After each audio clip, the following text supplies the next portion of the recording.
Bonjour à tous, c'est une opportunité encore pour moi, une grâce pour moi de partager avec vous une portion des Écritures dans les livres de Genèse chapitre 21. Il s'agit là d'un couple stérile. La Bible dit au premier verset, Dieu se souvint de ce qu'il avait déclaré pour Sarah et Dieu accomplit ses promesses. Oui, il y a un jour où Dieu se souvient toujours de ta situation et décide de te bénir et de te restaurer. Quand la Bible dit Dieu se souvient ou Dieu se souvient, cela ne veut pas dire que Dieu à des moments oublie.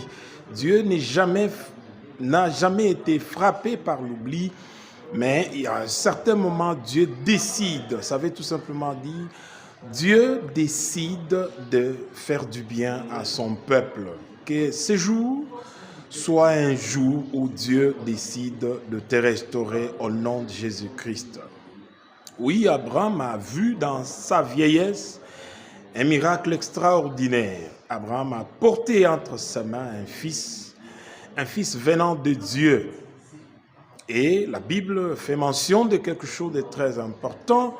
Abraham circoncit Isaac 8 jours, après 8 jours de sa naissance. Qu'est-ce que ça veut dire?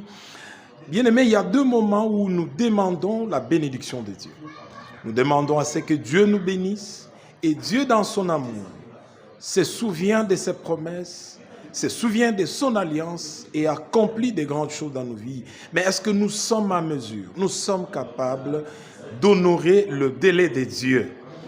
Abraham aurait dû trouver des prétextes pour dire que je peux circoncire mon fils au-delà même de 8 jours. Il n'a pas dit que je suis vieux et Dieu pourra comprendre. Oui, l'obéissance à la parole de Dieu ne tient pas compte de l'âge. Obéis à la parole de Dieu et tu vivras le miracle. Oui, Sarah dit quelque chose de très important. Elle dit, le Seigneur m'a béni, mais ceux qui l'apprendront riront de moi.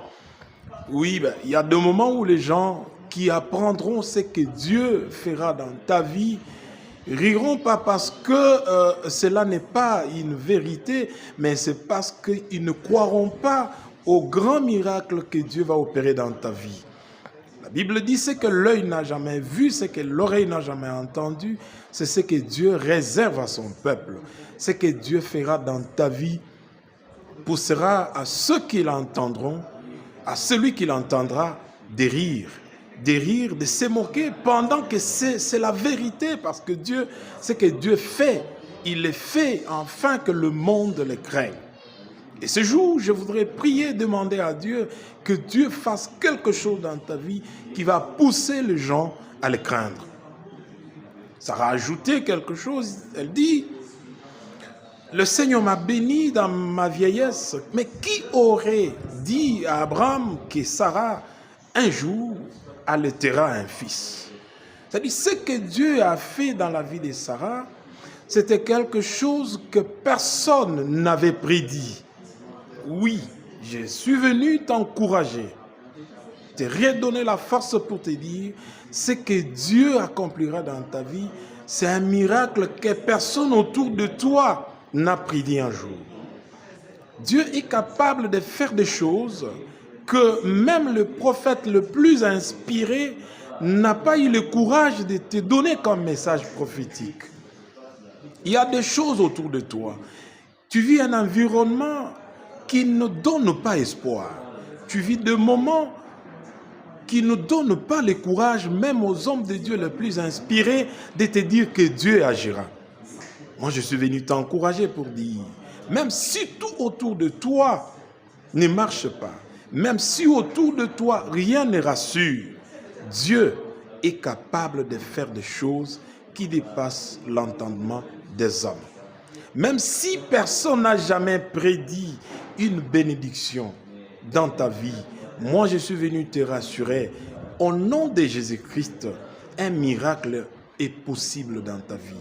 Que ce jour, Dieu t'accorde ce que tu n'as jamais entendu parler, ce que tu n'as jamais vu et ce que personne n'a prophétisé autour de toi pour ta vie, que Dieu l'accomplisse. Reçois la grâce, reçois la bénédiction, sois prospère et va de l'avant. Touche à ce que tu n'as jamais imaginé. Que chaque portion de terre sur laquelle tes pieds fouleront, que cela te soit accordé. Que chaque chose que tu toucheras puisse prospérer au nom de Jésus-Christ. Amen.